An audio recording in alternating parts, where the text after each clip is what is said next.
Em tempos de juros altos, margens reduzidas e incertezas, rever estratégias é fundamental para manter o seu negócio competitivo. Esse cenário exige planejamento e organização financeira. Nessas horas, qualquer ajuda é bem-vinda, mas a ajuda de um especialista é necessária. A Fortus Consulting conhece na prática e tem as soluções adequadas para cada situação. Fortus Consulting. Melhorar os seus resultados é o nosso forte.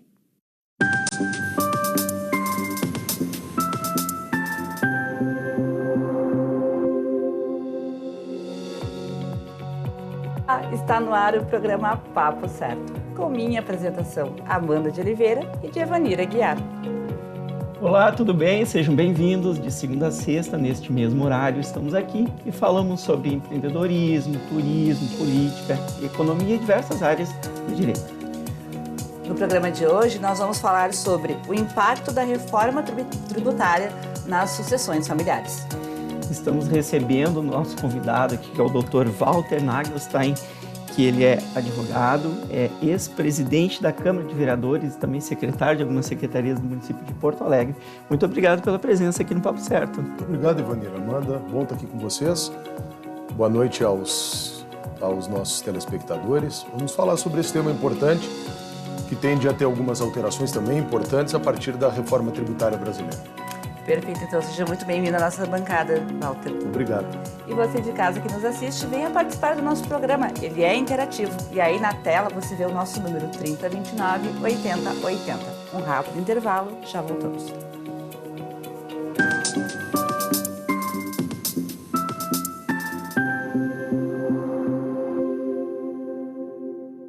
Você já parou para pensar que a sua empresa pode estar pagando impostos a mais? O nosso sistema tributário é bem complexo e é comum as empresas pagarem mais do que o devido. Saiba que é possível recuperar os valores dos últimos 5 anos e reforçar o seu caixa. A Fortus Tax é especialista no assunto e já ajudou muitas empresas nos seus 18 anos de atuação. E o mais importante, você só paga pelo serviço depois que o dinheiro estiver na sua conta. Fortus Tax. Pagar o justo é o nosso forte.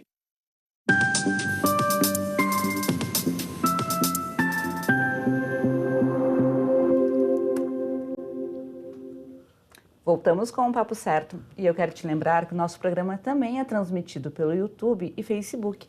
E através dessas plataformas, tu pode assistir e também compartilhar.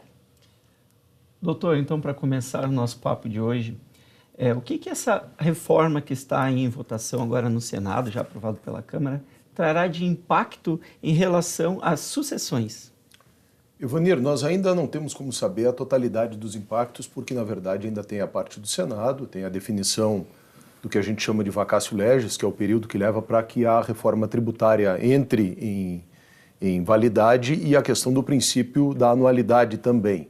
Mas já se prevê impactos bastante importantes na questão do direito sucessório e do direito das famílias. Rapidamente, sucintamente, toda vez que alguém morre, se abre um processo que se chama de sucessão, a partir de um instrumento que se chama o inventário. Esse inventário pode ser feito, e a gente vai tratar disso, judicialmente ou num cartório, ou existe uma forma de planejamento sucessório que pode implicar, entre outras alternativas, na constituição de uma holding familiar. Então são essas questões todas que vão ser afetadas, ou que estão sendo afetadas, na medida que se prevê um aumento bastante significativo da carga tributária sobre o processo de inventário e as sucessões. Walter, em relação a uma notícia que eu li na Folha de São Paulo, se comenta que as pessoas estão antecipando as suas heranças e doações. Isso procede? Procede bastante. Vários escritórios em todo o Brasil têm sido procurados porque cada estado e cada município trabalha uma faixa diferente de impostos com relação a essas questões. Esse imposto é estadual, na verdade. E nós temos estados que trabalham na faixa de 2%, chegando até 8%. E esse imposto é progressivo, ele depende do tamanho do espólio, que é o conjunto de bens deixado por uma pessoa falecida e que inaugura o inventário. A perspectiva é de que haja um aumento de até 100% nesses impostos, né? Então isso tem um impacto bastante significativo na economia, na vida, na propriedade das famílias. Está fazendo com que as famílias procurem profissionais da área do direito, da área da contabilidade ou das duas áreas juntas, para que façam uma análise técnica adequada na possibilidade de utilizar algum instrumento para esse planejamento sucessório. Pode ser a antecipação da legítima, pode ser o processo de doação, pode ser a constituição de uma holding familiar, enfim, vai depender de caso a caso e esse estudo tem que ser feito por um profissional exatamente para que possa avaliar. Mas tudo indica e tudo aponta esse aumento, né, substancial e evidentemente que nessa perspectiva é importante que as famílias possam se antecipar e pelo menos fazer um estudo para que depois possam tomar uma decisão do que querem fazer. Bem importante aproveitar esse momento agora que ainda está em discussão, né, essa mudança toda e realmente economizar muito dinheiro, porque realmente o impacto ele é bem importante, não apenas, a gente está falando aqui, né, do ITCMD, né, doutor, mas também de outros impactos aí como imposto de renda, que também é importante analisar. Mas eu gostaria de saber, doutor Walter, se aprovado este PEC que está em votação agora no Senado, quais outros tributos que serão alterados além do ITCMD? Nós temos a criação de um imposto de valor agregado, que, ao que tudo indica, será um dos mais altos do mundo, né? É um problema muito grande. Nós temos um impacto muito significativo na tributação de profissionais liberais, que ainda também não está definido, mas nós temos a perspectiva de uma bitributação, né? Que é a tributação no valor da pessoa jurídica, que já era, e nos dividendos, que é o valor, na verdade, do lucro da pessoa física, que é o dono, sócio proprietário daquele determinado negócio, mas existem articulações importantes sendo feitas por diversas categorias de profissionais liberais para ver se essa questão muda também, porque caso prospere da forma que ficou definido na votação na Câmara dos Deputados, é quase que um impacto insuportável para essas categorias profissionais. Os serviços no Brasil vão ser extremamente impactados, talvez a cadeia do agronegócio. Quer dizer, se nós tivermos uma majoração de tributo, de uma forma ou de outra impacta na cadeia produtiva toda, né? Não existe aumento de preço ou aumento de imposto que não seja absorvido de alguma forma dentro de uma cadeia de custos. Então, há uma expectativa grande e, no meu sentir, infelizmente, bastante ruim no sentido do aumento da carga tributária. O grande móvel da reforma tributária, Vanir, e tu trabalha com isso e sabe bem, era a questão da simplificação dos tributos, né? Agora me parece que, infelizmente, só o que resta de perspectiva nesse momento é um aumento da carga tributária, o que é muito ruim. Nós já pagávamos em torno de 34% de imposto na média de carga tributária no Brasil e tende a ser maior. Talvez se simplifique alguns tributos, na verdade, se concentre ou se condense uma série de tributos em um tributo, mas, ao mesmo tempo, com um aumento substancial dessa carga tributária. Dr. Walter, fala-se muito na tributação progressiva. Caso aprovada, então, a PEC 45, como que ela vai funcionar? Especialmente aqui que nós estamos falando no direito sucessório, né, que é uma questão que pode ter um impacto. Em alguns casos, pode aumentar até 100% essa tributação, ou seja, sair de 4% para 8%, né, o que é um impacto bastante significativo. Vamos imaginar aí que uma família tem um patrimônio de 2, 3, 4 milhões, ela vai deixar um valor bastante... depois tem que ver a questão dos honorários advocatícios, que pode ser negociado de profissional com profissional. Tem a questão dos emolumentos e das custas cartoriais, também são impactos bastante significativos. E tem a questão do cálculo que vai deixar de ser sobre o monte-mor, ou seja, que é o total dos bens da família, para ser calculado sobre o quinhão de cada herdeiro. Nós falávamos antes aqui do programa, isso pode ter um aspecto positivo e pode ter um aspecto negativo. Ainda não temos uma definição, na verdade, concreta com relação a essa questão. Depende, porque se o imposto é progressivo e o valor do monte-mor era substancial, que chegasse à alíquota máxima do imposto progressivo, era pior se fosse calculado sobre todo o montante daquele espólio. Se for sobre o quinhão de cada herdeiro, evidentemente que isso acaba diminuindo. Mas, novamente digo, seria importante, e muitas famílias têm feito isso, e as notícias dão conta disso, que as pessoas, por menor que seja o patrimônio, né? Porque é sempre importante, o que a gente observa nessas questões, Amanda, é que muitas vezes famílias se destroem a partir dessas questões, né? Que começa, inclusive, eu diria, na questão do casamento, muito antes da sucessão, né?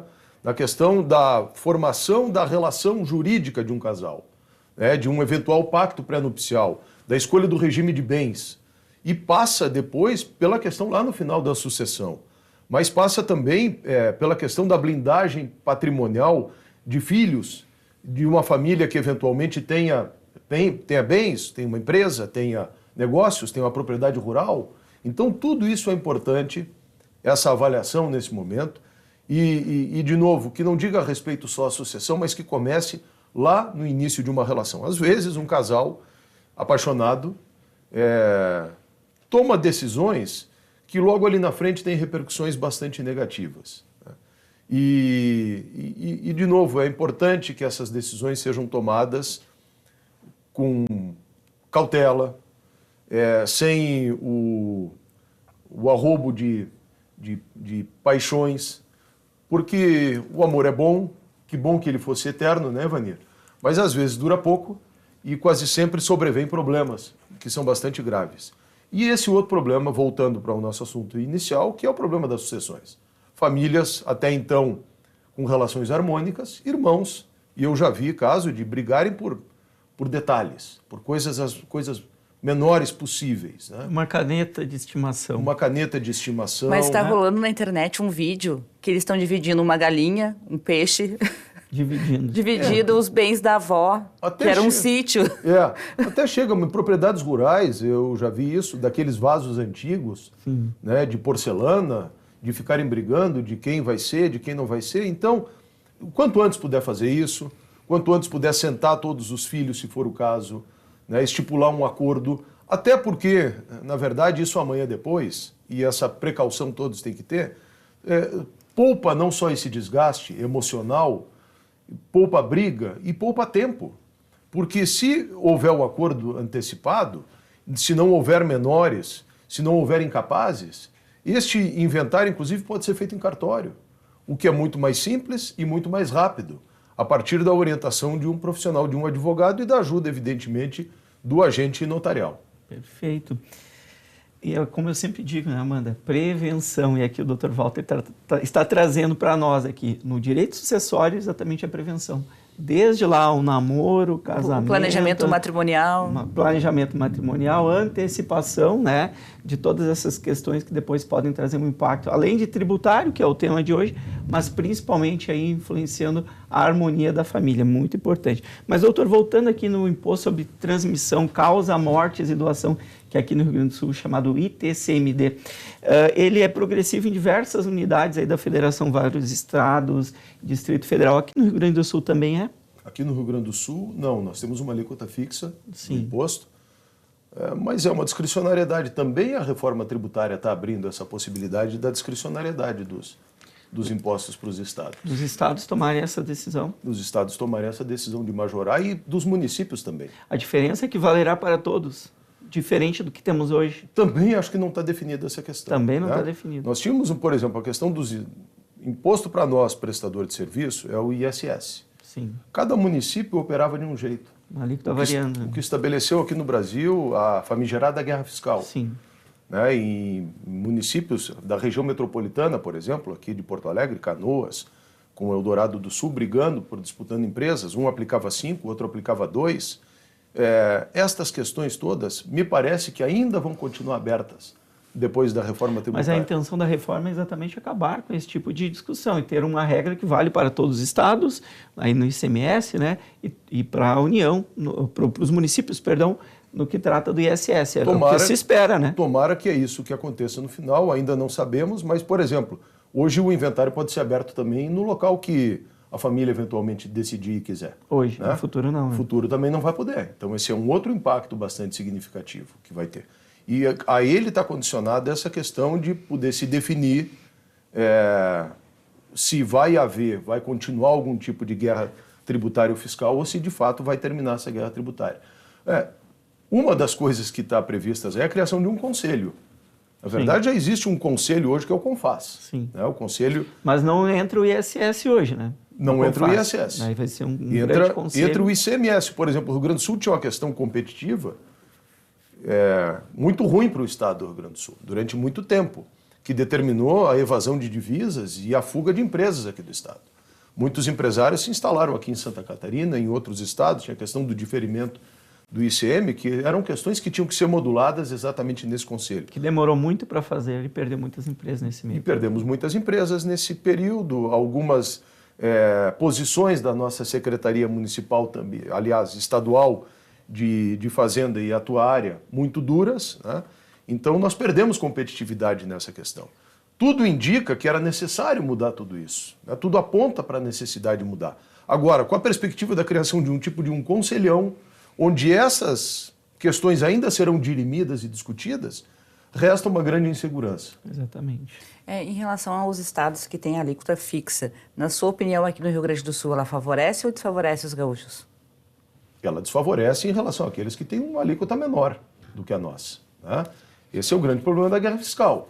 Só que não vai fazer uma sucessão, a menos que a família tenha bens e patrimônio em vários estados do país. Mas se está restrito a uma cidade aqui do Rio Grande do Sul, por exemplo, se a família tem bens aqui em Canoas, ou em Novo Hamburgo, ou em algumas cidades aqui, é natural que faça o processo de inventário no estado do Rio Grande do Sul. E, portanto, o imposto de transmissão dos bens que são aqui no estado do Rio Grande do Sul serão daqui.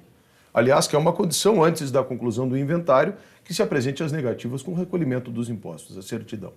Perfeito, então. Nós vamos fazer um rápido intervalo e já voltamos com o Dr. Walter. Fique com a gente.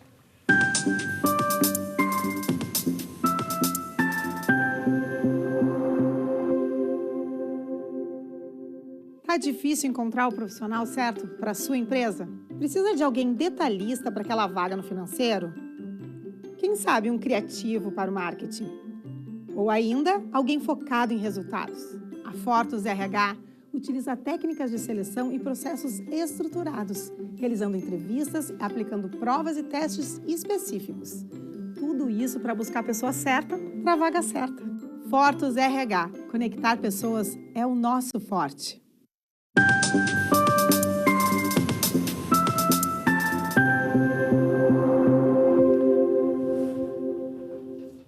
Viram como foi bem rapidinho? Eu quero aproveitar também e passar para vocês que o Papo Certo ele é transmitido pelos principais canais digitais, NET, Claro, Vivo e Tubarão.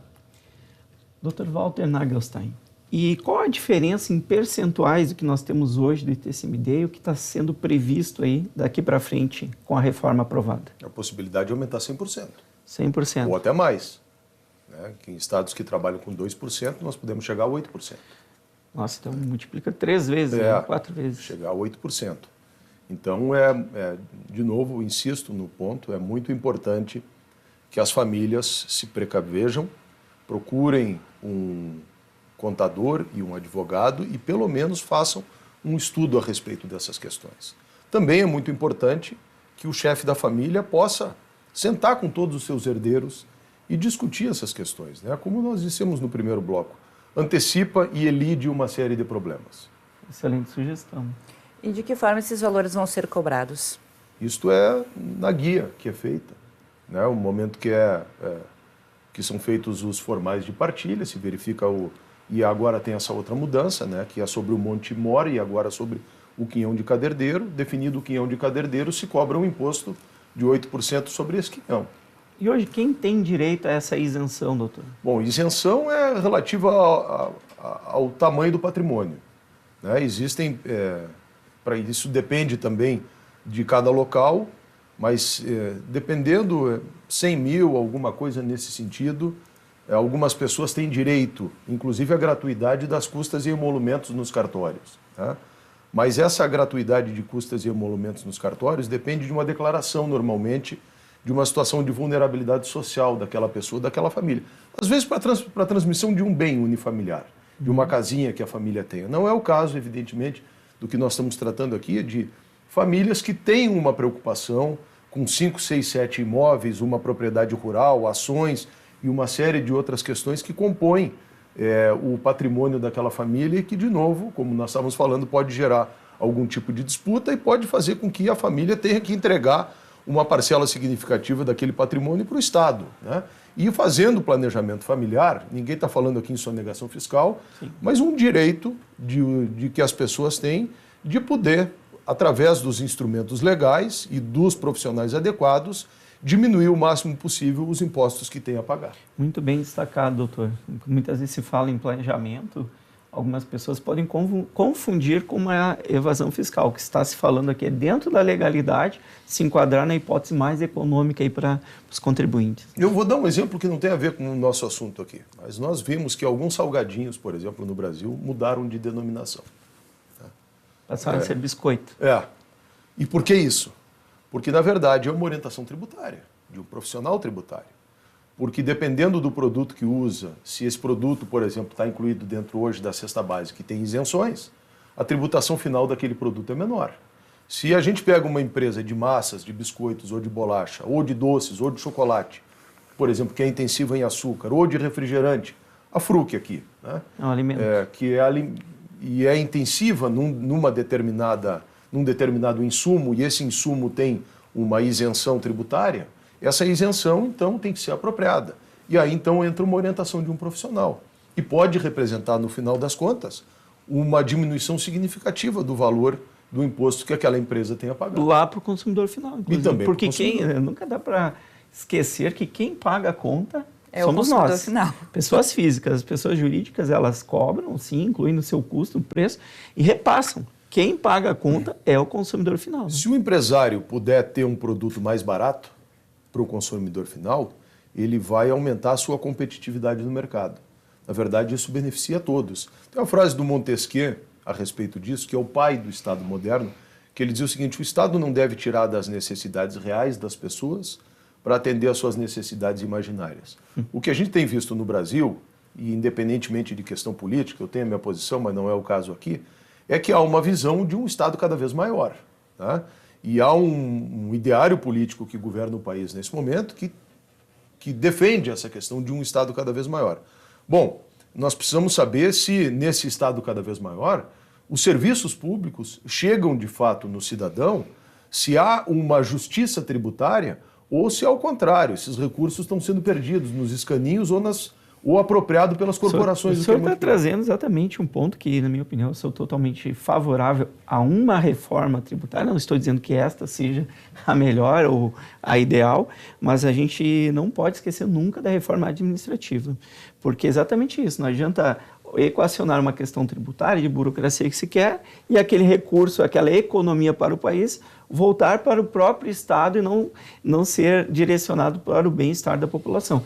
Há países no mundo que tributam muito mais que o Brasil, mas a população tem segurança, tem estradas, toda uma infraestrutura, toda uma estrutura de educação, de segurança necessária para viver, e o cidadão paga sabendo que aquele recurso vai retornar. Aqui no Brasil, o que acontece, o sentimento da população é o oposto. Estou pagando e, para mim, eu tenho que pagar. Morar no condomínio cercado de grades, eu tenho que botar o filho numa escola particular, um plano de saúde, não volta, particular, né? Não volta para mim esse recurso que fica com o governo. Então, este é um sentimento contraditório com a necessidade que nós temos de uma reforma tributária, mas nunca esquecendo a reforma administrativa, que, na minha modesta opinião, devia ter vindo antes da reforma tributária. Concordo. Porque se fala em não aumentar a carga total, mas carga total, posso reduzir um aqui e aumentar no outro. Vou reduzir, por exemplo, na parte da indústria e comércio, vou aumentar em serviço. Isso há justiça? Pode ser que sim, pode ser que não. O bolo não vai aumentar, mas alguém vai pagar a conta mais caro. Vanir, eu concordo plenamente. Eu tenho 3 experiências nessa área, né? Eu fui presidente da Câmara de Vereadores de Porto Alegre e gerenciei um orçamento de 170 milhões de reais. E naquele meu ano 2018, nós conseguimos fazer a maior economia até então da história do parlamento. O presidente que havia me antecedido havia devolvido o que é a cota constitucional, que a gente chama, né, que sustenta o legislativo, havia devolvido 26, nós conseguimos, na minha gestão, devolver 39 milhões, ou seja, a margem para economizar, né, pactuar dentro do serviço público. E nas secretarias que eu fui secretário, nós não temos hoje efetivamente um instrumento para medir produtividade e entrega de serviço. Isso é reforma administrativa. Do serviço público para o cidadão, que é quem sustenta a máquina pública no final das contas, né? O contribuinte, e o Milor Fernandes tem uma frase interessante a respeito disso, me arrancam a força e depois me chamam de contribuinte, né? O contribuinte é ele que sustenta o serviço público. Portanto, ele tem que chegar num guichê, num balcão e numa repartição pública, ele tem que ser tratado como sua excelência o contribuinte. Exatamente. E não como alguém que está ali recebendo um favor. Ele não está recebendo um favor, é a obrigação do serviço público prestar para o cidadão um bom serviço. Bom, voltando um pouquinho do nosso tema aqui, apesar que o papo está muito bom realmente, eu quero te pedir para falar para a gente sobre como funcionam as antecipações de heranças, desde o primeiro passo. Vai ao cartório registro de imóveis, por exemplo, pega todos os seus registros. Fala para a gente como funciona. Hoje, primeiro eu vou começar lá de trás. O importante é, no momento de um início de uma relação marital, por exemplo, definir o regime de bens, porque isso vai ter impacto lá na frente. As pessoas podem ter separação completa de bens ou pode ter a comunhão universal de bens. Se as pessoas tiverem comunhão universal de bens ou um regime de união estável, que é aquele que duas pessoas se juntam e simplesmente por uma razão ou outra não fazem nenhum pacto, o que vale aí é que a mulher ou o marido são meieiros, ou seja, eles têm a metade do patrimônio. Depois tem 25% que aquela pessoa dispõe daquele patrimônio. E os outros 25% são da legítima, que a gente chama, dos herdeiros necessários, que são os filhos, os descendentes ou os ascendentes em caso de falecimento. Então, na verdade, o que a pessoa dispõe do seu patrimônio, resumindo, de forma muito simples, é 25%. Né? E se quiser fazer a doação desses imóveis, desses bens, aliás, melhor dizendo, é uma forma de fazer. Né? Procura o seu contador, o seu advogado, verifica o que é disponível, o que pode ser alienado e efetiva essa doação. Né? Leva no registro no cartório de notas, faz uma escritura pública, leva ao registro de imóveis e faz a averbação nas escrituras. Inclusive, nessas doações, a pessoa pode estabelecer condições desses imóveis doados. Ela pode criar o que a gente chama de gravames, por exemplo, né? De incomunicabilidade, inalienabilidade. Ele pode dizer o seguinte: olha, eu tenho essa casa que eu quero deixar para minha filha, mas eu não quero que ela coloque essa casa que ela penhore a casa, por exemplo, numa operação. E ela pode colocar esta condição e essa cláusula naquela doação. Eu quero fazer a doação de tanto para o meu filho, mas eu quero que ele faça uma faculdade de direito, por exemplo. Ele pode estabelecer essas obrigações nessa doação. As doações, via de regra, são irreversíveis, né? Portanto, também é algo que tem que ser muito bem pensado. Agora, pode haver a reversibilidade da doação, em alguns casos especificados na lei, como, por exemplo, a ingratidão. Né? A ingratidão pode levar à reversão da doação.